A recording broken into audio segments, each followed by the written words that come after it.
Hola, muy buenas. Yo soy Eric Estrada. Vamos a entrar a un episodio especial de Retrovisor. Todos nuestros retrovisores son especiales, pero hoy nos vamos a clavar en la textura. Pero antes de entrar a eso, quiero agradecer a nuestros amigos y patrocinadores de Kichink, que durante todo el mes de agosto consiguieron que los envíos locales de la tienda Puentes fueran gratuitos. Los invitamos a visitar puentes.me/tienda y seleccionar los artículos que les interesen, ya sean los libros, las pipas, los jabones, los valeros, las bebidas, las tazas o las playeras. Entonces, ya que eligieron alguno de estos artículos y al momento de pagar la orden, ingresen el código CineGarage usando solamente minúsculas en el apartado de descuentos. Es justo en donde dice agrega el cupón abajo a la derecha. Esta promoción aplica únicamente para envío normal, es decir, si ustedes compran hoy, les entregan lo que hayan comprado entre 5 y 7 días hábiles dentro de la Ciudad de México, solamente dentro de la Ciudad de México. Muchas gracias a nuestros amigos y patrocinadores de Kichink y por supuesto a todos ustedes por comprar en la tienda Puentes.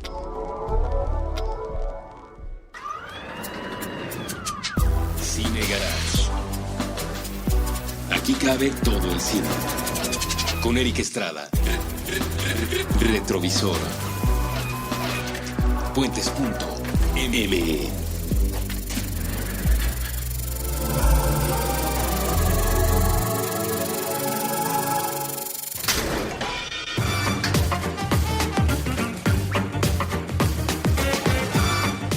Hola, muy buenas. Yo soy Eric Estrada. Les doy la bienvenida a un episodio más de Retrovisor. Vamos a seguir esta aventura por el cine del pasado, peleando, antes que nada, peleando con la idea de las nuevas generaciones que creen que todo lo que no está del 2000 para acá no vale la pena. Retrovisor no solo les enseña que lo que hay del 2000 para atrás vale mucho la pena, sino que todo lo que hay del 2000 para atrás sirve para que haya un 2000 para acá. No sean ustedes cerrados, muchachos, cerrados. El cine empuja al siguiente cine, que empuja al siguiente cine. Entonces, por mucho que les guste a ustedes el CGI y el cine de superhéroes, todo lo que ocurre ahora, las computadoras, el HD, todo eso no existiría si antes no hubiera habido algo. Por supuesto. Entonces nosotros nos dedicamos a invitarlos a explorar ese mundo del pasado, a invitarlos a ver esas películas que no por ser viejas son malas y que no por ser viejas son aburridas y que no por ser viejas merecen nuestro desprecio. Todo lo contrario. De nuevo, sin esas películas viejas, todas las que tenemos ahora no representarían nada y muchas veces, y eso creo que va a quedar en parte demostrado con el episodio de esta tarde, muchas veces esas películas resultan mucho mejores que las películas contemporáneas que intentan además imitarlas y justo por eso también son buenas las anteriores, sino que pues nos acaban dando una perspectiva muy distinta del cine que estamos viendo ahora, que es lo mismo que ocurre con cualquier historia. Si ustedes quieren hablar de la situación política contemporánea de México, tienen que conocer la historia de México. Si ustedes quieren hablar de la situación del bosque del Amazonas en la actualidad, tienes que hablar de historia de Sudamérica, en particular de Brasil, tienes que entender qué pasó con la colonización, tienes que entender muchas más cosas que te van a dimensionar el problema o te van a dimensionar la apreciación de una obra artística. Y hoy nos vamos a centrar de manera muy particular en el cine, pues sí, en el cine de terror, en el cine fantástico, incluso vamos por ahí a dar algunos apuntes.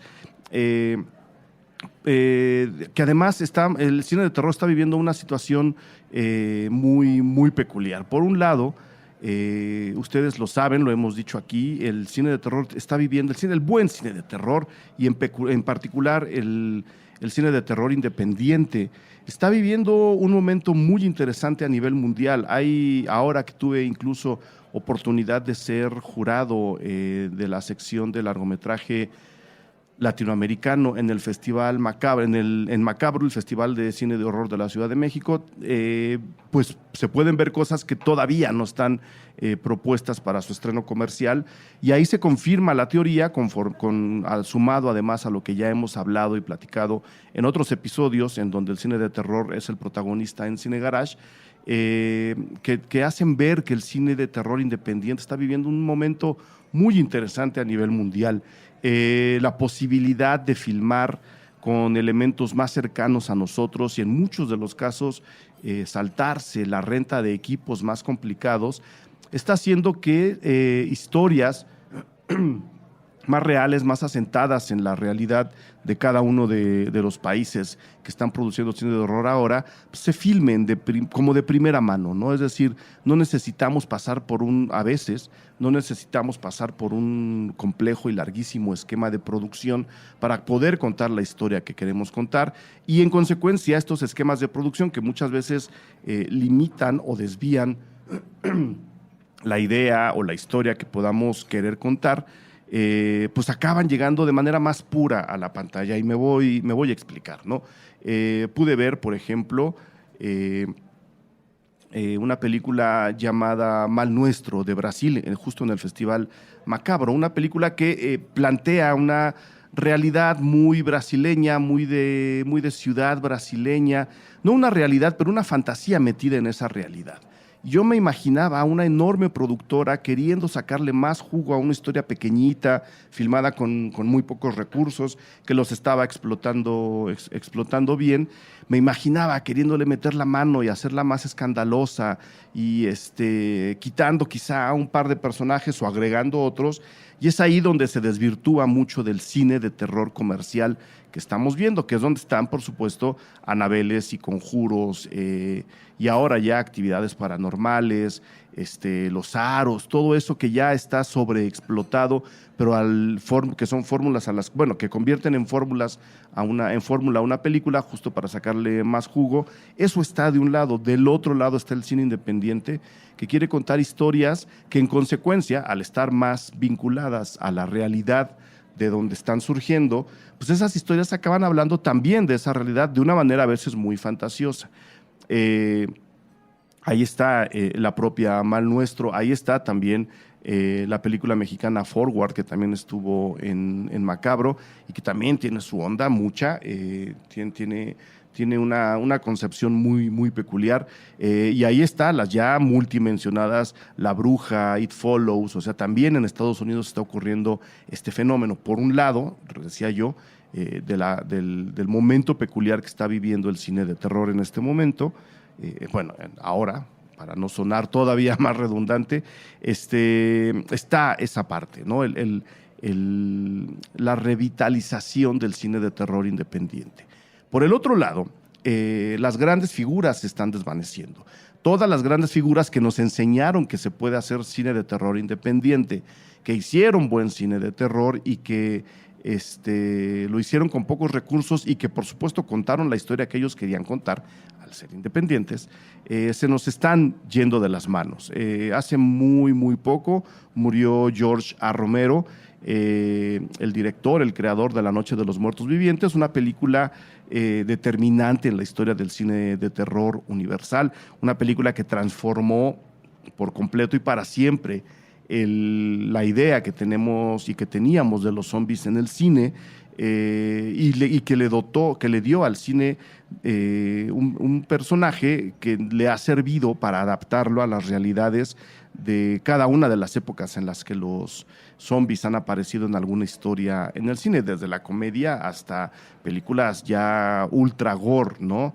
El zombie de George A. Romero le ha dado instrumentos a muchísimos directores, entre ellos Danny Boyle, para poder contar historias distintas a partir de la aparición de La Noche de los Muertos Vivientes, pero también muy fieles al cine de terror que en su caso remoldeó George A. Romero. Entonces, George A. Romero fallece, se hacen homenajes, Macabro incluso tuvo un homenaje que no estaba planeado, por supuesto, ¿no? El homenaje y la proyección de La Noche de los Muertos Vivientes dentro del festival ya estaba programada antes de saber la mala noticia de la muerte del señor Romero, pero bueno, se acaba convirtiendo de manera inoportunamente oportuna en un homenaje a alguien que acaba de fallecer, por un lado.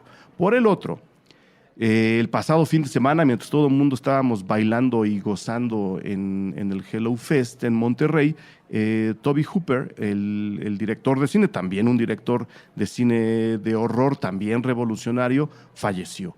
No he podido checar los datos porque además creo que no hay hasta donde programa comenzó a producirse, no está el dato real de cuál fue la causa de su muerte, pero pues bueno, Tobe Hooper desaparece también de este plano, de este universo, de estas dimensiones en las que habitamos quienes hacemos y oímos estos programas, para irse a otra, ¿no? Y creo que más allá de que nos guste más o nos guste menos el otro, George A. Romero ya tuvo su serie de homenajes, seguramente vendrán otros para Tobe Hooper. Aquí en Cine Garage no nos pudimos ocupar como quisiéramos o como hubiésemos querido de George A. Romero, aunque hicimos por ahí una lista medio jocosona de películas que a la hora de convertirlas en películas de zombies podrían tener un interés diferente. Ahí pegaré la liga para que la chequen a ver si están ustedes de acuerdo. Ese fue nuestro muy, muy humilde homenaje. Pero ahora, dado que el departamento de producción nos permite grabar un programa de emergencia, presionándolos bastante para que todo salga a tiempo y en forma, pues sí pretendo hacerle un homenaje a Tobe Hooper desde este retrovisor. Y sí, he de decir que a mí me gusta más el cine de Hooper que el cine de Romero. Los dos son muy buenos, los dos tienen su nivel, los dos tienen su forma, los dos son importantes, los dos marcaron al cine de horror, pero mi gusto personal, mi horror personal, está más del lado de Hooper. Creo que la contextualización que puede tener una película de zombies es hasta cierto punto más obvia, ¿no? Pasar del miedo en la Guerra Fría al esquema de dominio mental del consumismo capitalista, es muy importante, tiene mucho peso, tiene mucha profundidad, pero de alguna forma esa adecuación del zombie a los malos momentos que podamos estar viviendo es, no quiero decir más fácil, pero es más obvia. Y en consecuencia las películas pueden incluso convertirse en repetitivas, que es lo que además le pasa al tipo de horror que desarrolló Hooper cuando se convierte en un esquema comercial. Y repito, todas las películas de los Conjuros, Jigsaw, todo eso, incluso Saw, ¿no? Que también es una heredera directa de la masacre de Texas, o la masacre en Texas. Creo que en España se llama la masacre de Texas, creo que en México se llama la masacre en Texas. Las preposiciones son importantes, entonces vamos a ver qué nombre le viene mejor a la película en español. En inglés es The Texas Chainsaw Massacre, que es en realidad la masacre de Texas. O sea, si tuviéramos que traducirlo correctamente, sí sería la masacre de Texas. Lo que dice el nombre mexicano es que esta masacre ocurre en Texas, y es muy diferente. Pero bueno, a lo que iba, incluso cuando estos esquemas de producción se hacen ya muy comerciales, que fue lo que le pasó a Saw, que es donde estaba yo, y les decía, es una heredera directa de la masacre de Texas, pues se vuelven también repetitivas. No estoy diciendo que un cine de horror sea repetitivo y el otro no, cada uno lo es en su forma, pero de nuevo, centrando este episodio en el cine independiente de terror. Independiente es la palabra, y centrándolo también en gustos personales y en la oportunidad de poder hacer este programa, nos vamos a dedicar a hablar un poquito más de Tobe Hooper, que, repito, falleció hace muy poco y le dejó al mundo varias películas para reflexionar. Si bien no tiene una filmografía infalible, impecable, tiene ahí sus fallas, y si bien tampoco exploró como muchos hubiéramos querido el horror como lo hizo en su primera película, no es para nada menospreciable las reflexiones que provoca, por lo menos con las películas que elegí para platicar de él en este retrovisor, que son, pues bueno, La Matanza de Texas, en primer lugar. Nos vamos a ir, yo creo que en orden cronológico. Salem's Lot, o El Misterio de Salem, que no es una película, que le pasa lo mismo que a It. Curioso que además sea una historia inspirada en un relato de Stephen King. Ahora vamos para allá. Y vamos a cerrar con Poltergeist, una película controversial en la filmografía de Tobe Hooper. Pero no vamos a comenzar sin mencionar, por ejemplo, su debut real, ¿no? Antes de entrar a la masacre de Texas, Tobe Hooper, que trabajaba como asistente de dirección en la Universidad de Austin, me parece. Él es tejano, ¿no? Por eso su película seminal se produce, se desarrolla, se filma, se ambienta y se llama Texas. Él trabajaba como asistente de director y él se educó mucho, especialmente el ojo, se educó mucho en la narración documental, lo cual explica también bastante el tono, tanto de Salem Slot como de... no el tono de horror, sino, digamos, la intención realista que hay detrás del tono de horror que le da a estas dos películas. Y tiene una especie de exploración de documental ficcionado que produjo en 1969, los años de la psicodelia, los años del destape, los años de la revolución juvenil, de la revolución sexual, de la brecha generacional, el rompimiento, ¿no? del mundo tal cual lo conocíamos, que ocurre en 67, 68, 69, y luego la inercia lo lleva un poquito a los 70. En ese año, en el 69, tiene una película que se llama Eggshells, que podríamos traducir como cascarones, que no es otra cosa sino un poco la aventura de un grupo de amigos, ¿no? Completamente inmersos en la cultura hippie, del amor, de la psicodelia, de la exploración, en donde pues van recorriendo un poco la situación en ese momento con la lucha por los derechos civiles, el problema con la guerra de Vietnam, que ya la gente estaba pidiendo, exigiendo que se terminara después de pues, casi 20, en el 75 se cumplieron 20 años se cumplen 20 años de la guerra de Vietnam, en el 69 pues bueno, tendría 10, 14. Es una situación muy convulsa en Estados Unidos y lo que en el país, en el mundo completo, y lo que Tobe Hooper refleja en Eggshells, que además se acaba de descubrir se le restauró hace poquito, se puede ver por ahí en algunos lugares de Estados Unidos, es pues mezcla esta exploración de su grupo de personajes, de un país que está cambiando, que está transformándose de manera prácticamente radical, con algunos toques de lo que vamos a ver después en la masacre de Texas. Ya estaba por ahí rascándose un poco el señor Hooper para decir, creo que la exploración va a rendir más frutos por este lado. Entonces tenemos por ahí la parte de la ficción con los amigos, tenemos por ahí toques documentales, hay registro registro real de marchas reales en Texas a favor de los derechos civiles, de las libertades ciudadanas, que también están insertas en la película, y repito, un salpicón por ahí de lo que luego vamos a ver en su siguiente película. Chéquenla, es una curiosidad, no es... Probablemente muchos la consideren una película de culto. Yo no sé si llegaría a tanto. Yo me quedo en todo caso con La Masacre de Texas, pero Eggshells está ahí, se puede ver, se puede revisar. Entonces, para los estudiosos de la filmografía del señor Hooper, ahí la tienen, ya se puede conseguir. O ver por lo menos, no sé si conseguir, pero ver, si se ponen atentos, por ahí en algún lugar les tocará alguna proyección. Entonces vamos a mencionar esa y vámonos con La Masacre de Texas, que creo que va a quedar claro, espero, y si no me lo hacen saber,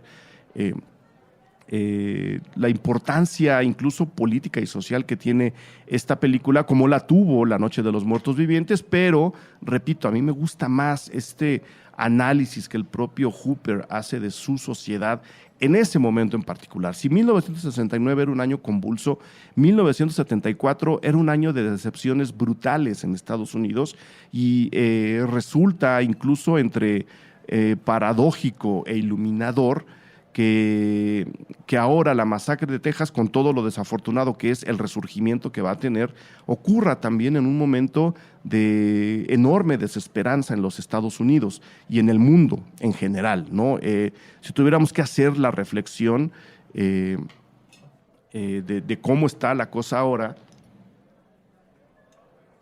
podríamos muy fácilmente llegar a la conclusión de que el mundo está gobernado por idiotas. O sea, estamos en un momento en el hemisferio occidental, que es del cual puedo hablar y del cual estoy medianamente informado, en el que el mundo, el pequeño cosmos en el que vivimos, está gobernado por perfectos imbéciles, ¿no? Está por un lado Donald Trump, por supuesto. Tenemos a Enrique Peña Nieto en el gobierno mexicano. Hasta donde sé, Guatemala tampoco se las está viendo bien. Pues bueno, en España la situación tampoco está muy, muy cómoda con el señor Rajoy. Gran Bretaña, o sea, el gobierno de Gran Bretaña ha llevado a cabo una serie de pifias brutales que tienen al país al borde de una futura crisis. Está Putin en Rusia, ¿no? O sea, sí hay elementos, bueno, y Macron ya está empezando a dar signos de fractura en algunos de sus pilares.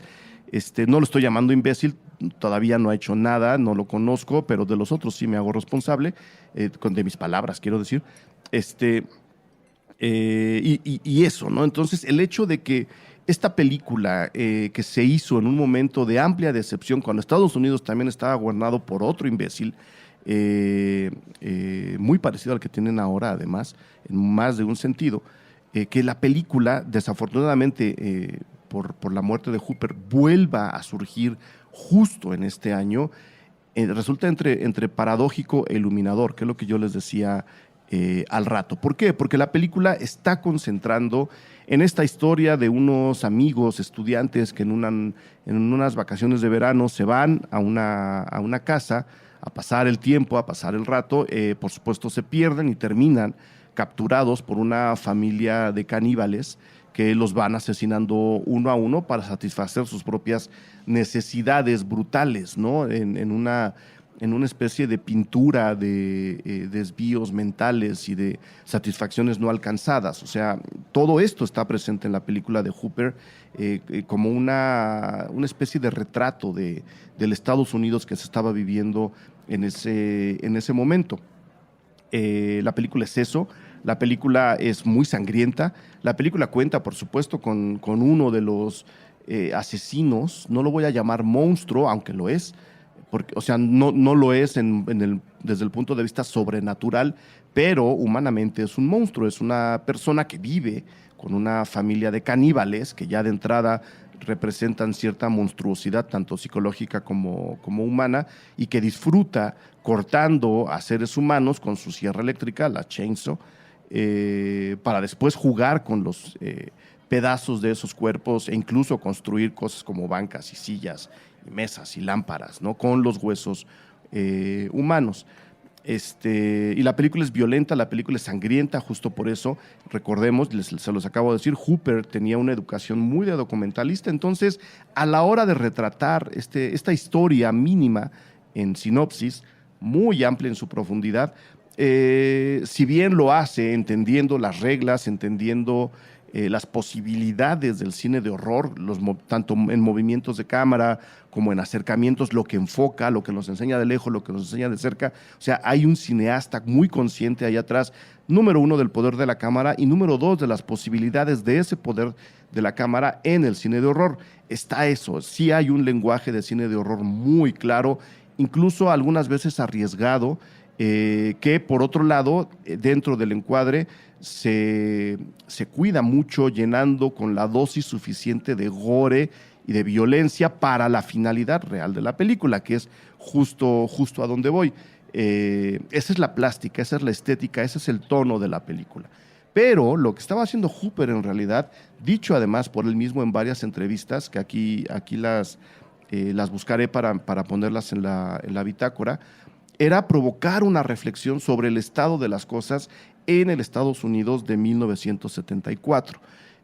Por un lado, él había detectado ya como, e incluso creo que se puede culpar a la guerra de Vietnam, culpar, no quiero decir llamarla culpable o malhechora, sino como consecuencia de la llegada de las imágenes de la guerra de Vietnam a los noticieros americanos, a los noticieros en los cines de Estados Unidos, en donde, pues, por supuesto, uno ve el grado de bestialidad al que llegó esa guerra, ver ahí una violencia gráfica real, sin trucos, ¿no?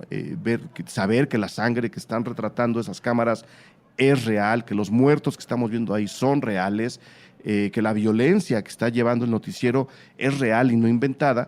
Eso creo que acabó afectando a los noticieros tradicionales de televisión, que en consecuencia empezaron también a abrir un poco su esquema, no necesariamente para llamar la atención, sino como reacción ante lo que estaba ocurriendo con la violencia desde Vietnam, y comenzaron a aparecer en los comerciales, pues sí, escenas más gráficas. Si alguien era asesinado, pues bueno, se veía la sangre en la acera. Si alguien era apuñalado, prácticamente había una toma lo suficientemente cercana e inquietante del apuñalamiento o del apuñalado, ¿no? Entonces, la violencia gráfica acaba filtrándose también a los noticieros. Toby Hooper lo detecta y comienza ahí a gestar una historia en la que se refleje la entrada de esa violencia a los noticieros, al diario de Estados Unidos. ¿Por qué está ocurriendo? ¿Por qué es así? ¿Por qué la estamos aceptando? ¿Por qué la estamos consumiendo también?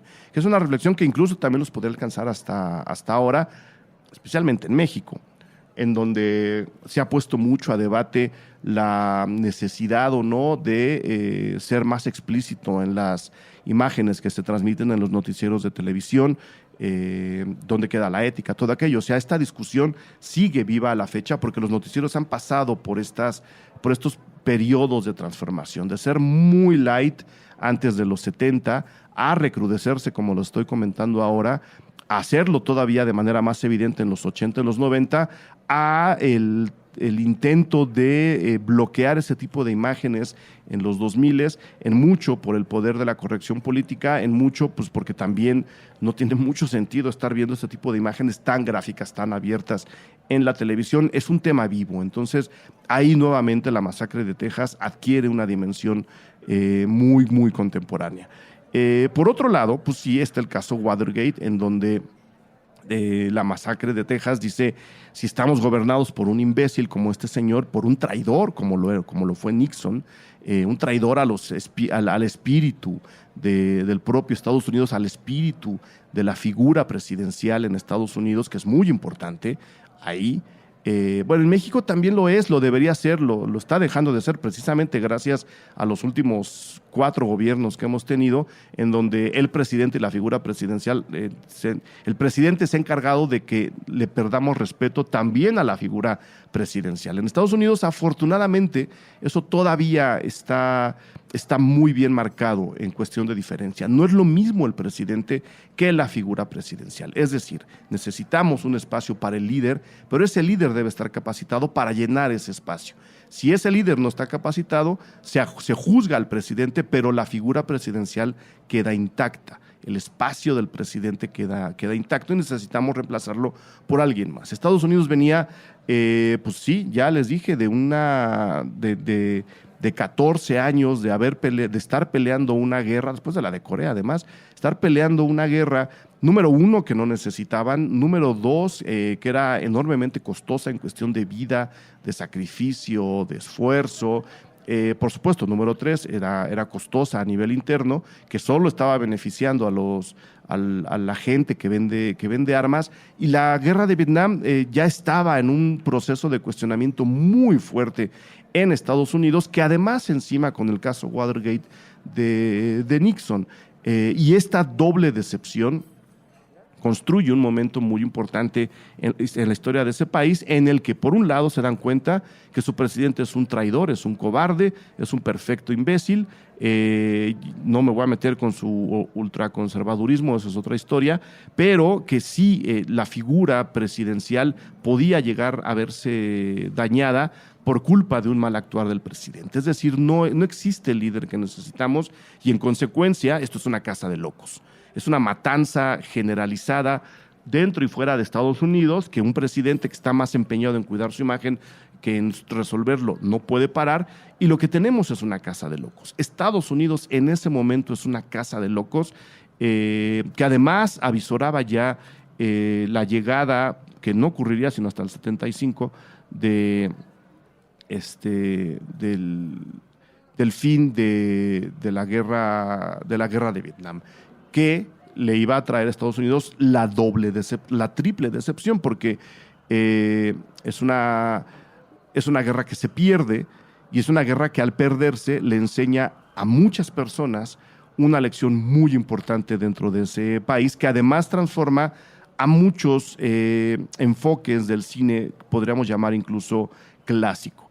Voy a dar un ejemplo que además es posterior a la masacre de Texas, que es del 74, pero viendo ya venir que la guerra de Vietnam se iba a perder, que la gran potencia liberadora, militarista, rica, bien entrenada, iba a perder una guerra que ellos mismos se habían buscado, además, frente a un grupo de personajes que combatieron con guerrilla, con pocas armas, sin el apoyo, por lo menos abierto, ¿no?, de una gran potencia, aunque por supuesto ahí había intereses que le inyectaron tanto dinero como arma al ejército de Vietnam del Norte. Esa gran derrota le afecta incluso a gente como George Lucas, y acaba armando pues, su Guerra de las Galaxias, que desemboca en El Regreso del Jedi, que es prácticamente su reflexión alrededor de la guerra de Vietnam. Desemboca, por supuesto, en La Matanza de Texas, ahora vamos para allá, y desemboca en películas todavía más clásicas en cuestión de género, ¿no?, el cine bélico, como Apocalipsis Ahora. ¿En qué lo estoy diciendo? A la hora de ver que se pierde la guerra de esa forma, qué tipo de guerra se había perdido, creo que Estados Unidos empieza a reflexionar alrededor de probablemente el enemigo al que tenemos que derrotar no está fuera de nuestras fronteras, sino dentro. Que creo que también es una lección que están a punto de refrescarse los vecinos, ¿no? Creo que les va a volver a ocurrir dentro de muy, muy poco. El ejemplo en Apocalipsis es muy claro, ¿no? Ubicada la película en la guerra de Vietnam, ubicada del lado del ejército americano, en realidad la misión que tiene el hombre al cual vamos siguiendo es encontrar a un general que se ha vuelto loco y que está rigiendo una enorme casa de locos dentro de la propia guerra de Vietnam, afectando al interior del propio ejército y afectando, por supuesto, la imagen del gobierno estadounidense. Entonces, el enemigo que se está persiguiendo en Apocalipsis Ahora de Francis Ford Coppola está dentro del esquema norteamericano, incluso fue el esquema norteamericano el que lo gestó. Un poco lo que ocurrió en México con los Zetas, en una dimensión completamente diferente, no se gesta a quien va a ser tu enemigo interno. Tu enemigo no viene de lejos, tu enemigo no está afuera, no tienes que salir a buscar a la persona que está afectando a este país, esa persona está adentro. Esa es una de las grandes lecciones de Apocalipsis Ahora, y creo que la masacre de Texas también lo cuenta así, o hace una reflexión alrededor de ese personaje de esa forma. Recordemos, la película ocurre en Texas, uno de los estados de alguna forma, número uno, más orgullosos de sí mismos, más patriotas en un sentido. Hooper no llega hasta allá, pero yo ahora, con la distancia del tiempo, me puedo permitir esa libertad. Es un estado muy patriota, pero también es un estado muy aislado, estando dentro de Estados Unidos, siendo uno de los integrantes importantes de la Unión Americana, no deja de ser hasta la fecha un estado hasta cierto punto aislado. Por ellos mismos, ¿no? Ellos se consideran americanos, pero no tan americanos, o no de la misma forma que lo son en Nueva York. Por un lado tienen razón, pero por otro lado eso le deja el terreno abierto a contadores de historia como Hooper para decir, ahí va a ocurrir mi historia. Y no solo va a ocurrir ahí, va a ocurrir en el centro de ese estado. Y no solo va a ocurrir en el centro de ese estado, va a ocurrir en una casa aislada, rodeada de nada, en el centro de ese estado. Es decir, el enemigo al cual estos estudiantes que van de paseo se van a enfrentar es un enemigo todavía más interior que el de Apocalipsis Ahora de Francis Ford Coppola. ¿Y a dónde llegan? Llegan a una casa regida por un loco que se ha convertido en un verdadero manicomio. es la imagen de Estados Unidos a través de los ojos y de la creatividad de Tobe Hooper y de Kimi Henkel, que le ayudó a escribir la película. Por eso es importante La Matanza de Texas, porque su reflexión de ese Estados Unidos tenía que ser así de violenta, tenía que estar centrada ahí, tenía que ocurrir con esa historia y con esos personajes caníbales, además, ¿no? El hecho de que sean caníbales a mí no se me hace para nada gratuito, es todavía interiorizar más al enemigo. O sea, nos estamos comiendo a nosotros mismos, nos estamos matando a nosotros mismos porque hay un loco que está gobernando esta casa que nos dice que eso es lo que hay que hacer, ¿no? Y sí, en esa época Estados Unidos era internamente a nivel de instituciones un país muy fragmentado que se estaba devorando a sí mismo, un país que había perdido un poco la línea y que se estaba volviendo enemigo de sí mismo, y Hooper lo retrata a través de esta historia ubicada en el centro de Texas en un verano muy caliente.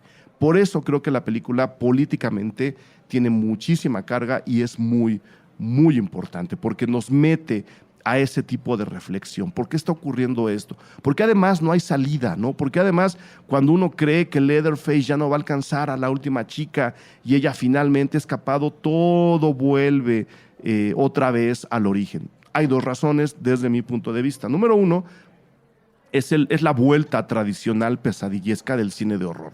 No puedes salir de aquí, las pesadillas vienen, regresan, cuando crees que ya han terminado, estás otra vez en el principio. Es un instrumento primordial para el cine de horror, la imposibilidad del escape, ¿no? Por eso el cine comercial le está dando en la torre al cine de horror, porque acaban metiéndole finales felices que en realidad no deberíamos tener. La herramienta dice, esto es para que tú te quedes aquí toda la eternidad. Es tu pequeño círculo del infierno. Por un lado. Por el otro, eso le ayuda también a Hooper a decirle a la gente, esta casa de locos, gobernada por este loco, no es la última vez que va a ocurrir. Y aquí estamos, ¿no? Tantos años después, hablando de un Estados Unidos muy parecido, con un presidente cuestionado políticamente, cuestionado desde las calles, a punto de recibir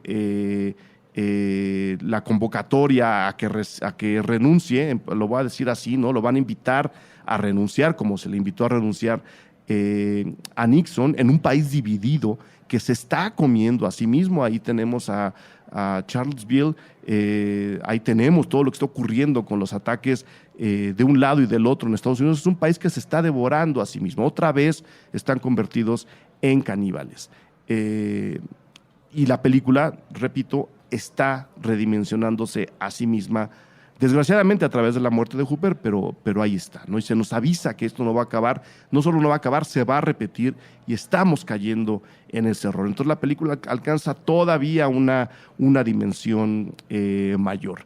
La violencia, que creo que además sí es un tema interesante porque fue un poco lo que dividió a la crítica de su momento. Muchos críticos, incluido el gran Roger Ebert,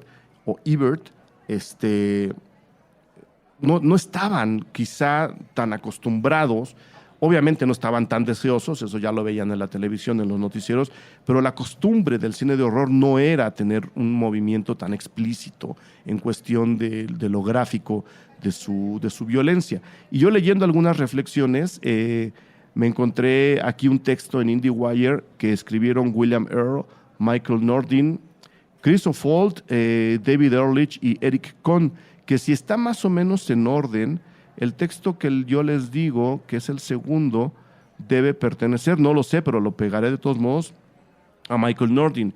Y él dice en el texto, la violencia, y estoy de acuerdo con él, por eso lo voy a repetir, la violencia de Hooper, esta visceralidad, esta gran explosión de sangre y de miembros humanos, se hace más por necesidad, es decir, por estar afectado por esta situación que les acabo de describir, por este estado de ánimo en el que vivía su país, prácticamente lo orilla a filmar de esa forma. Entonces, dice el texto, esta violencia es más por necesidad que por diseño.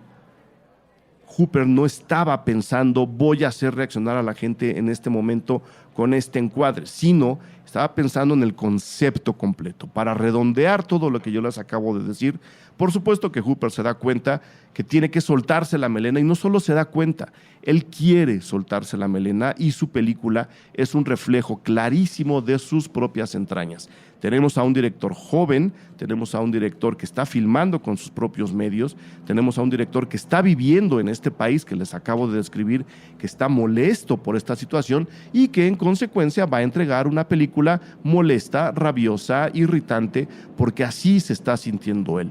No está planeando el movimiento para llegar al encuadre, o sea, no está haciendo El Conjuro, no está haciendo Annabelle, está haciendo una expresión, en todo caso, mucho más de autor y, por supuesto, mucho más apegada al momento político y económico que está viviendo su país.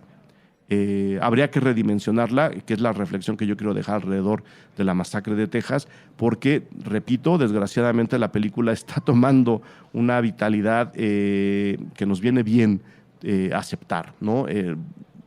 Volverla a ver cómo está encajando en este momento, cómo encajó en el suyo, y tratar de entender el mundo que la masacre de Texas, como su propio final, no se termina, sino que se repite. Esas serían mis reflexiones alrededor de esta película.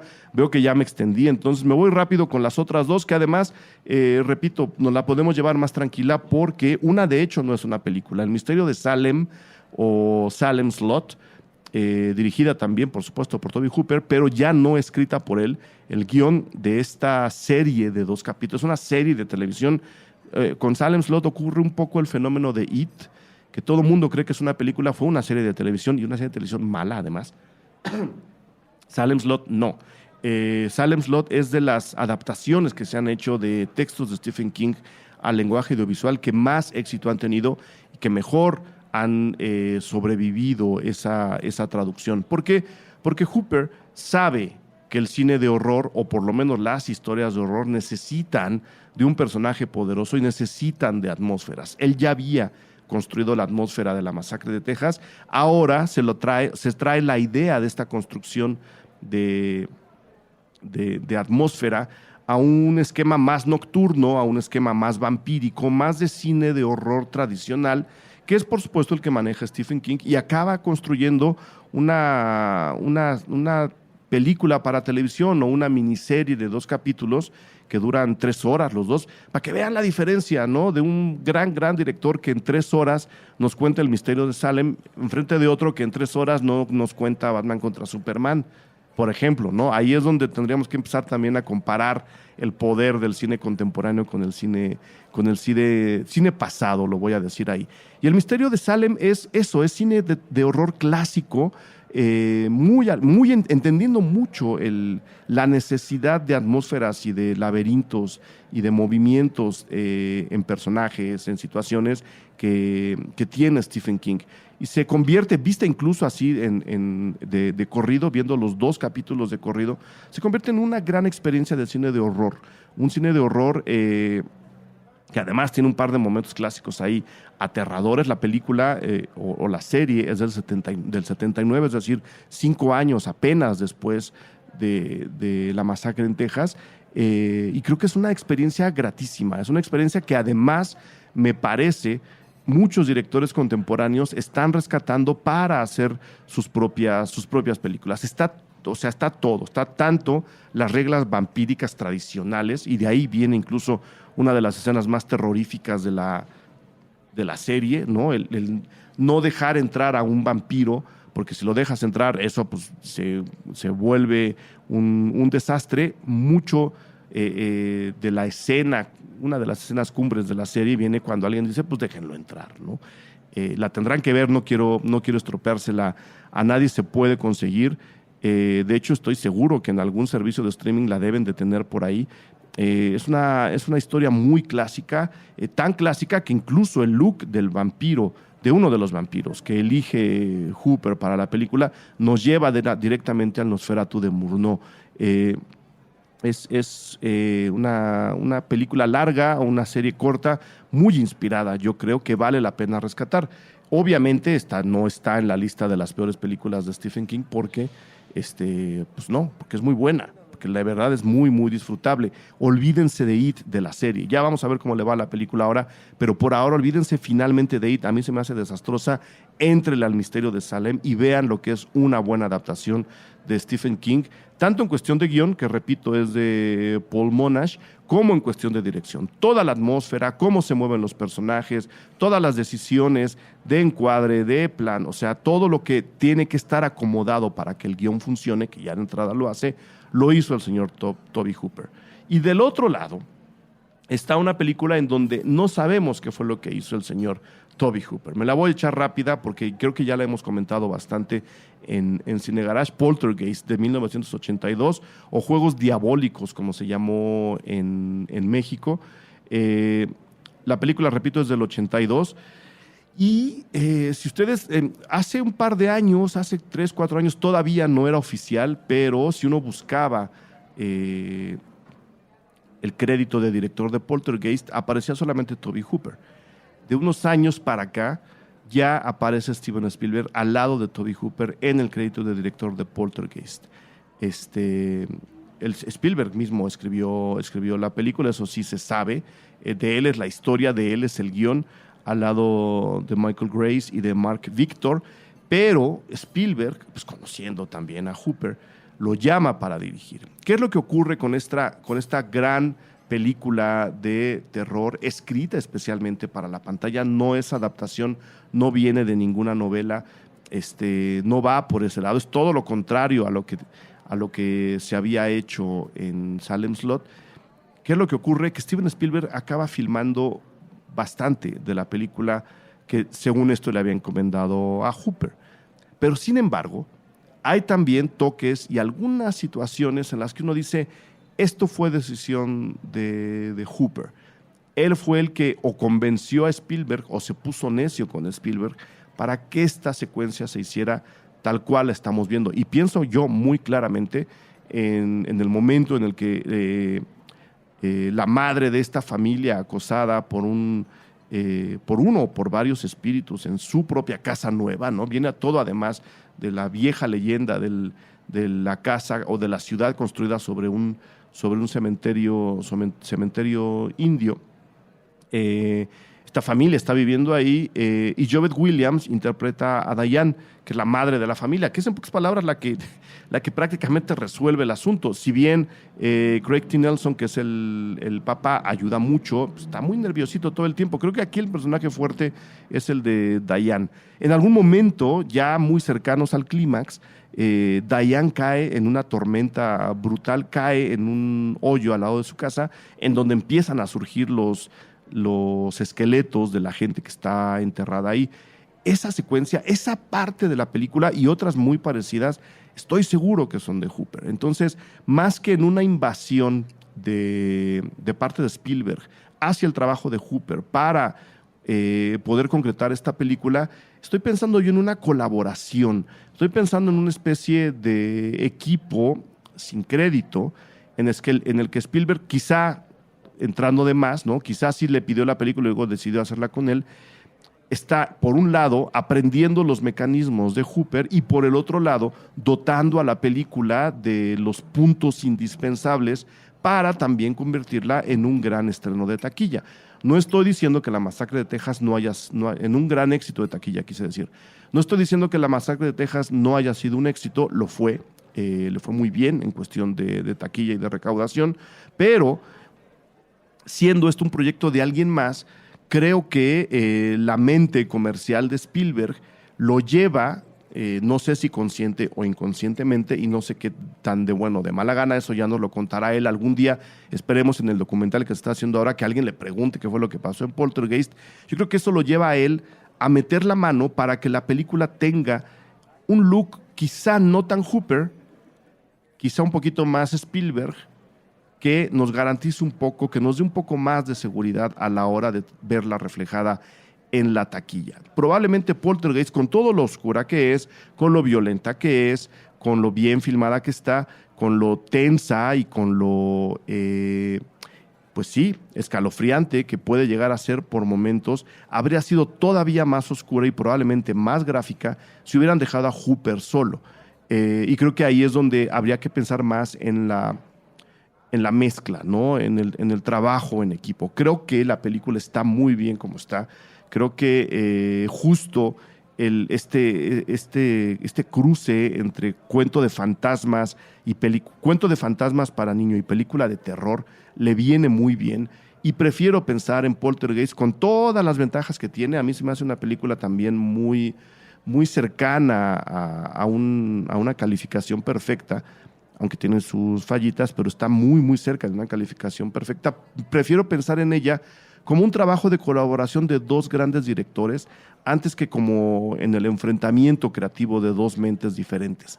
Me gusta pensar que las mentes diferentes pueden juntarse y conseguir un producto de este nivel, antes que pensar que una mente brillante se siente ofendida por el trabajo de otra e incluso a la hora de trabajar juntos se permite pisotearla. No, yo estoy del otro lado. Yo estoy pensando y pensaré a partir de ahora, será mi saludo al señor Tobe Hooper, como una gran colaboración entre él y Steven Spielberg para tener una gran película de terror típica del cine de terror de Estados Unidos, típica de esa cultura, típica de ese país, profundamente americana,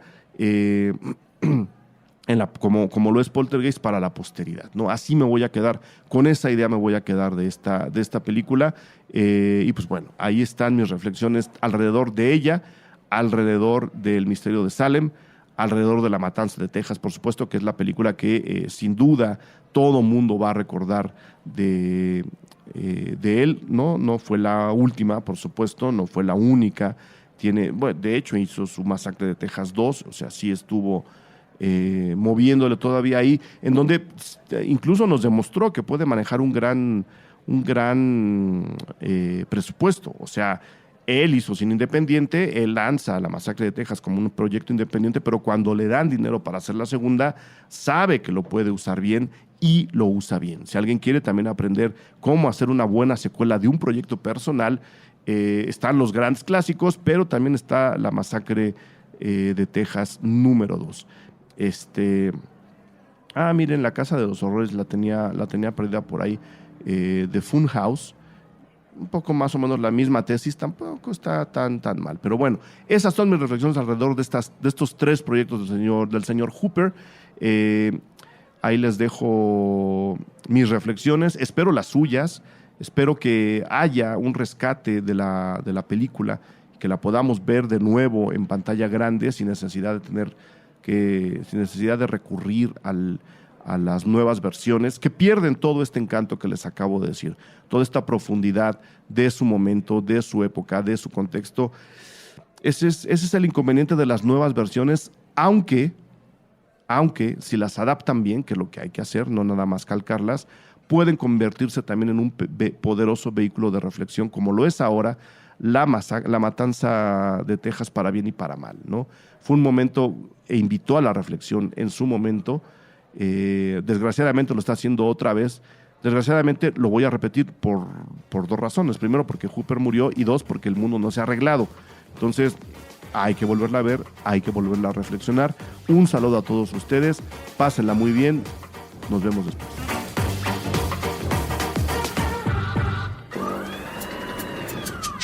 Cine Garage. Aquí cabe todo el cine. Con Eric Estrada. Retrovisor. Puentes.me